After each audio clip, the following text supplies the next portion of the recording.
ये सिर्फ एक कहानी या किस्सा नहीं बल्कि मरु महोत्सव का अहम हिस्सा है। जी हाँ, हम बात कर रहे हैं लक्ष्मी नारायण बिस्सा उर्फ लच्छू बा की। बिस्सा एकमात्र वो शख्सियत थे जिन्हें स्थायी मरुश्री के खिताब से नवाजा गया था। ये कहानी उस बांके जवान की है जिसकी नीली आंखें, ऊंची कदकाठी, रोबीली मूछों के देश और विदेश के लोग कायल थे। तो आइए आपको रूबरू करवाते हैं लक्ष्मी नारायण बिस्सा की अनसुनी कहानियों से।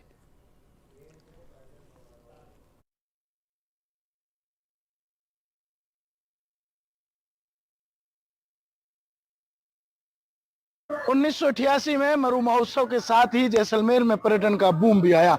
उसी बीच यह स्थायी मरुश्री का खिताब बिस्सा को मिला और बिस्सा ने पर्यटन जगत में अपनी एक अलग छवि बनाई। उन्होंने एक ट्रेवल एजेंसी से काम शुरू किया था, धीरे धीरे वो पर्यटन जगत में छा गए। विज्ञापन जगत में भी उन्होंने खासा नाम कमाया। उन्हें आज भी लोग याद करते हैं और चाहते हैं कि जैसा जीवन उन्होंने जिया उसी तरह रोबदार जीवन जो है हर कोई जिए। आज उन्हें जैसलमेर और विश्व भर के लोग याद कर रहे हैं और उन्हें जो है पर्यटन विभाग भी इस मरु महोत्सव पर श्रद्धांजलि देने के लिए सैंड आर्ट का उपयोग करेगा। कहीं ना कहीं जैसलमेर के साथ साथ उनके परिवार में खुशी की लहर है, क्योंकि एक बार फिर बिस्सा को पर्यटन जगत में याद किया जा रहा है।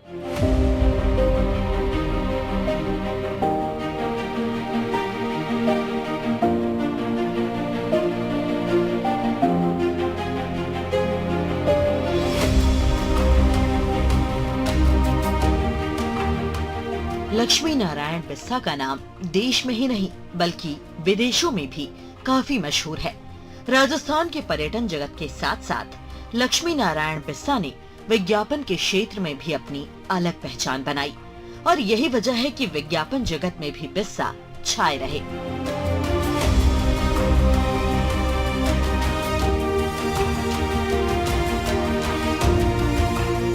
भले ही लच्छू भा आज हमारे बीच नहीं है, लेकिन उनका नाम और उनकी छवि सभी के दिलों में राज करती है।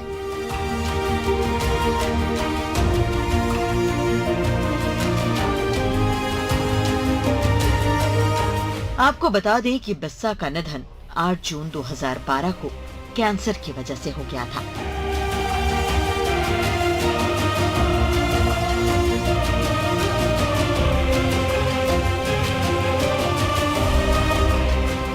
और उन्होंने इस दुनिया को हमेशा के लिए अलविदा कह दिया।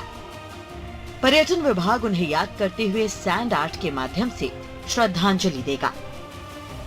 स्थायी मरुश्री बिस्सा, जिनकी कहानी हर कोई जानना और सुनना चाहता है और उन्हें विश्व स्तर पर एक अनूठे रोबीले अंदाज के धनी के रूप में भी जानते हैं लोग। उन्हें श्रद्धांजलि देने के लिए इस बार पर्यटन विभाग किस तरह खास पहल कर रहा है, क्या कुछ है उसके बारे में बताएं। मरु महोत्सव की शुरुआत के साथ में ही यहाँ के नागरिकों को जोड़ने के लिए कई रोचक प्रतियोगिताओं का आयोजन शुरू हुआ और इन प्रतियोगिताओं के क्यूरेटर के रूप में कुछ लोग सामने आए। लक्ष्मी नारायण बिस्सा जी उन्हीं लोगों में से एक हैं जिन्होंने मिस्टर डेजर्ट जैसी प्रतियोगिता का न केवल इजाद किया बल्कि वो उस प्रतियोगिता की एक परिभाषा और एक मानक आज भी हैं।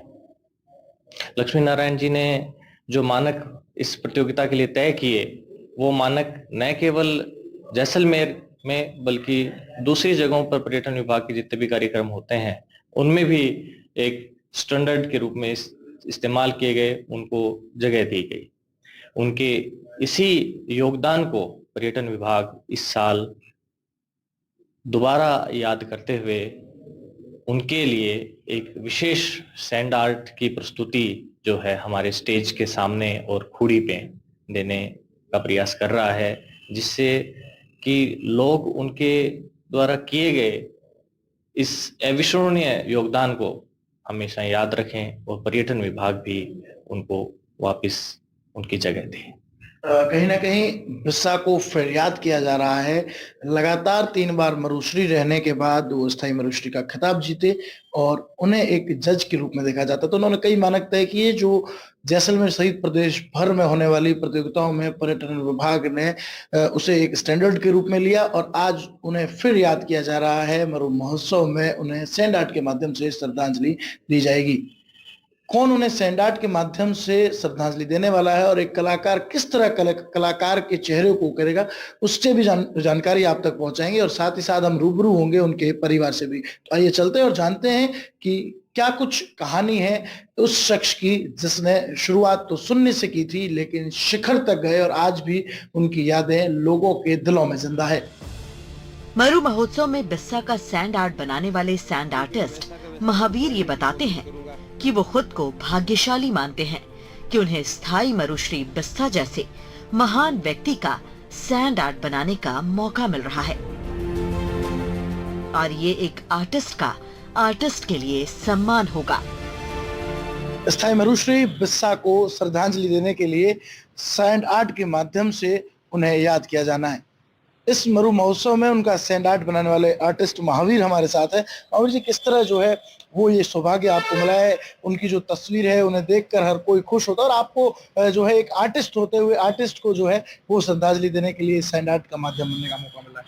मैंने यहाँ आने के बाद जो ये स्टडी की है कि उनकी मैंने फोटोग्राफ देखी है, उनका जो रोबीला चेहरा है वो देखा है, नीली आंखें देखी, वास्तव में बहुत अच्छे आर्टिस्ट थे वो। उनका वास्तव में रौब था, चेहरे पे रौब एक झलकता था। तो मैंने यहाँ आने के बाद उनके बारे में भी स्टडी की है कि उनका फेस कट क्या था, उनकी मूछें कैसी थी, मूछें उनकी नाक से टच होते हुए गोल घेरा डालती हुई, तो उनका वास्तव में एक रोबीला चेहरा था, है ना। तो उसको मैं मिट्टी पे वैसा का वैसा उकेरने की कोशिश करूंगा। साथ में यहाँ की जो ट्रेडिशनल दीवारें हैं, यहाँ के जो झरोके हैं, यहाँ की जो छतरियाँ हैं, उनको भी बनाने की पूरी कोशिश करूंगा और अच्छे से अच्छी सैंड आर्ट उनके लिए बनाऊंगा मैं। कितनी खुशी है कि बिस्सा का जो चित्र है वो आप धोरा पर उकेरने वाले हैं और लोग जो है उनकी कहानी को याद करते हैं, किस तरह उन्होंने जो है वो अपने जीवन को रोबीले अंदाज में जिया। तो उसे किस तरह जो है मिट्टी पर उकेरना एक चुनौती भी है और खुशी की भी बात है। एलन बिस्सा जी का मैंने शुरू का जो फोटोग्राफ देखा उसमें उन्होंने सिर्फ मूछें रख रखी है और सिंपली धोती और कुर्ता पहन रखा है, पाग पहन रखी है। उसके बाद नेक्स्ट फोटोग्राफ मैंने और देखे जिसमें उन्होंने दाढ़ी भी रख रखी है और मूछें भी थोड़ी बड़ी रख रखी है और नेचुरली उनका लुक वास्तव में शानदार है ना। तो उनके लिए जो मेरे को ये जो मौका मिला है कि मैं उनके लिए ये सैंड आर्ट बनाऊं, तो वाकई ये कलाकार के लिए बहुत बड़ा सौभाग्य होगा कि मैं एक कलाकार को सम्मान देने जा रहा हूँ आर्ट के माध्यम से। देखिए, सैंड आर्ट के माध्यम से उन्हें पर्यटन विभाग स्वागत कर रहा है और महावीर जो है वो उन्हें मिट्टी के धोरों पर उकेरने की कोशिश करने वाले हैं और काफी जो है लोग उनके कहानी और किस्सों को जानते हैं। जब उनका सैंड आर्ट बन रहा है तो हर कोई खुश है और महावीर बताते हैं कि ये उन्हें सौभाग्य लगता है कि वो एक आर्टिस्ट को जो है अपने आर्ट के माध्यम से श्रद्धांजलि देने का जो है अवसर उन्हें मिला है। अब आपको रूबरू करवाने जा रहे हैं उस कहानी से जिसने बिस्सा को एक अलग पहचान दी। बिस्सा का जन्म 3 अगस्त 1958 को हुआ था और उनके पिता एक मैथ्स टीचर थे और बिस्सा के पिता ये चाहते थे कि उनकी तरह उनका बेटा भी शिक्षा के क्षेत्र में आगे जाए, लेकिन किस्मत को कुछ और ही मंजूर था।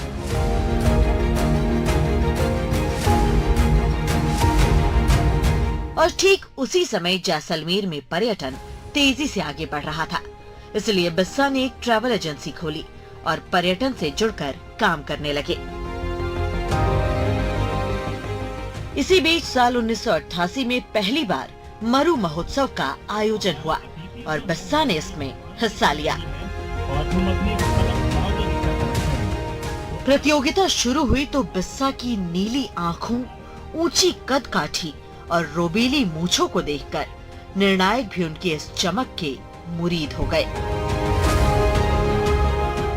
और एक भी प्रतिभागी उनके सामने टिक नहीं पाया।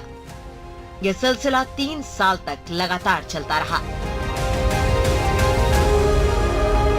फिर आया साल 1991, जब 3 बार के विजेता बिस्सा को स्टेज पर देखकर उस वक्त के निर्णायक टीम के सदस्य और तत्कालीन जिला कलेक्टर ललित के पवार ने प्रतियोगिता को कुछ देर के लिए रोक दिया और घोषणा की कि अब बिस्सा प्रतिभागी के रूप में हिस्सा नहीं लेंगे, क्योंकि उन्हें स्थायी मरुश्री घोषित किया जाता है।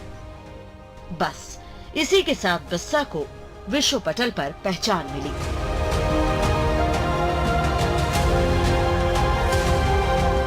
स्थायी मरुश्री का खिताब पा चुके बिस्सा पर्यटन जगत के साथ साथ विज्ञापन जगत में भी छाए रहे।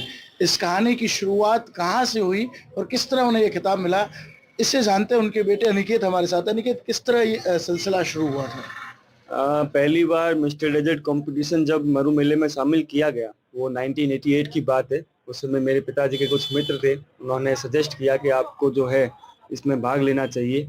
तो साधारण वेशभूषा के साथ में मेरे पिताजी ने जो है पहली बार मिस्टर डेजर्ट कंपटीशन में भाग लिया। सौभाग्य से उन्हें जो है मिस्टर डेजर्ट का खिताब मिला। जब पहली बार उन्होंने पार्टिसिपेशन किया, उस समय उन्होंने सिर्फ मूंछों के साथ में ये कंपटीशन में भाग लिया था और दाढ़ी नहीं रखते थे। दूसरी बार वापस ये मरु मेला आया और मरु मेले में जो मिस्टर डेजर्ट कंपटीशन था, वापस उन्होंने भाग लिया। दूसरी बार उन्होंने स्वेच्छा से ही अपनी दाढ़ी रख के और इसमें भाग लिया। जो दाढ़ी वाला लुक था वो वहाँ की जो जूरी थी उनको भा गया। इसके साथ में जब तीसरी बार वापस उन्होंने पार्टिसिपेशन किया, वो 3 बार लगातार मरुश्री बनी। चौथी बार उन्होंने जब वापस वहाँ जाके पार्टिसिपेशन किया तो वहाँ पर प्रतियोगिता को कुछ देर के लिए रोक दिया गया और वहाँ पर जो तत्कालीन जिला कलेक्टर थे ललित के पवार, उन्होंने ये डिसीजन लिया कि अब इन्हें स्थायी मरुश्री का खिताब मिलना चाहिए। इसके साथ में जो है ये भविष्य में जब भी मिस्टर डेजर्ट कंपटीशन होगा, ये एक निर्णायक मंडल के सदस्य रहेंगे। ऐसा करते हुए उन्होंने जो है जितने भी कंपटीशन हुए उसमें हमेशा अपना एक निर्णायक भूमिका निभाई। लगातार जिस तरह से वो इस कंपटीशन से जुड़े रहे, मरु महोत्सव को जो है भव्य बनाने में अपने अर्थक प्रयास किए और सक्रिय रूप से लगातार जुड़े रहे जब तक जीवन पर्यंत उन्होंने ये काम किया। कितनी खुशी होती है उनकी इन उपलब्धियों के बारे में जब लोग आपसे पूछते हैं, लोग देश और विदेश तक उन्हें जानना चाहते हैं। जी, ऐसा है कि मिस्टर डेजर्ट कंपटीशन जीतना एक केवल उनके लिए कंपटीशन जीतने जितना ही नहीं रहा था, उन्हें एक विश्व स्तरीय ख्याति इस कंपटीशन जीतने के बाद में मिली थी। और जब भी मरु मेले का नाम आता है तो मेरे पिताजी को जरूर याद किया जाता है। ये एक बड़ी उपलब्धि हमने हासिल की थी। आज भी जो है वो मरु मेले के साथ में जो मेरे पिताजी का नाम आता है, वो एक पूरक के नाम में, जो मरु मेला और मेरे पिताजी का नाम एक पूरक के नाम में लिया जाता है। कहीं ना कहीं आज भी जो है वो बिस्सा को हर कोई याद करता है। 1988 में शुरू हुआ सिलसिला 1991 में जाकर रुका जब उन्हें स्थायी मरुश्री का खिताब दिया गया। उनकी ऊंची कदकाठी, नीली आंखें और रोबदार मूंछों में हर कोई जो है एक परिकल्पना करता था कि मिस्टर डेजर्ट ये ऐसे होने चाहिए और लगातार लोग उन्हें अपना आइडल मानते रहे हैं, उनके जीवन से प्रेरणा लेते रहे हैं। इस मरुश्री के खिताब ने उन्हें जीवन में भी सफल बनाया। उन्होंने अपनी ट्रैवल एजेंसी खोली और देश और विदेशों तक उन्हें लोग जानते और पहचानते हैं। और आज भी जब उनकी बात होती है, जब वो हमारे बीच नहीं है, तो भी लोग उन्हें जानना और पहचानना चाहते हैं। और इसी के तहत आज हम उनकी कहानी लेकर आप लोगों तक पहुंचे। पर्यटन विभाग भी, जिस तरह हमने आपको बताया कि इस बार वो इन्हें सैंड आर्ट के माध्यम से श्रद्धांजलि दे रहे हैं। कहीं ना कहीं एक बड़ी ख्याति प्राप्त कर चुके बिस्सा को उनकी निधन के बाद लगातार लोग श्रद्धांजलि अर्पित करने के लिए याद करते हैं और मिस्टर डेजर्ट कंपटीशन में भाग लेने वाले लोग उनकी तस्वीर को देखकर सोचते हैं कि हम कुछ इस तरह तैयार हो ताकि हम भी इस खिताब को जीत सकें। स्थायी मरुश्री घोषित किए जाने के साथ ही उन्हें मिस्टर डेजर्ट प्रतियोगिता के निर्णायक मंडल में शामिल कर लिया गया। भले ही लक्ष्मी नारायण बिस्सा आज हमारे बीच नहीं है, लेकिन उनकी शख्सियत और अंदाज आज भी लोगों के जहन में ताजा है। 1988 में मरु महोत्सव के साथ ही जैसलमेर में पर्यटन का बूम भी आया। उसी बीच यह स्थायी मरुश्री का खिताब बिस्सा को मिला और बिस्सा ने पर्यटन जगत में अपनी एक अलग छवि बनाई। उन्होंने एक ट्रैवल एजेंसी से काम शुरू किया था, धीरे धीरे वो पर्यटन जगत में छा गए। विज्ञापन जगत में भी उन्होंने खासा नाम कमाया। उन्हें आज भी लोग याद करते हैं और चाहते हैं कि जैसा जीवन उन्होंने जिया उसी तरह रोबदार जीवन जो है हर कोई जिए। आज उन्हें जैसलमेर और विश्व भर के लोग याद कर रहे हैं और उन्हें जो है पर्यटन विभाग भी इस मरु महोत्सव पर श्रद्धांजलि देने के लिए सैंड आर्ट का उपयोग करेगा। कहीं ना कहीं जैसलमेर के साथ साथ उनके परिवार में खुशी की लहर है, क्योंकि एक बार फिर बिस्सा को पर्यटन जगत में याद किया जा रहा है। श्रीकांत व्यास, एनडीटीवी, जैसलमेर।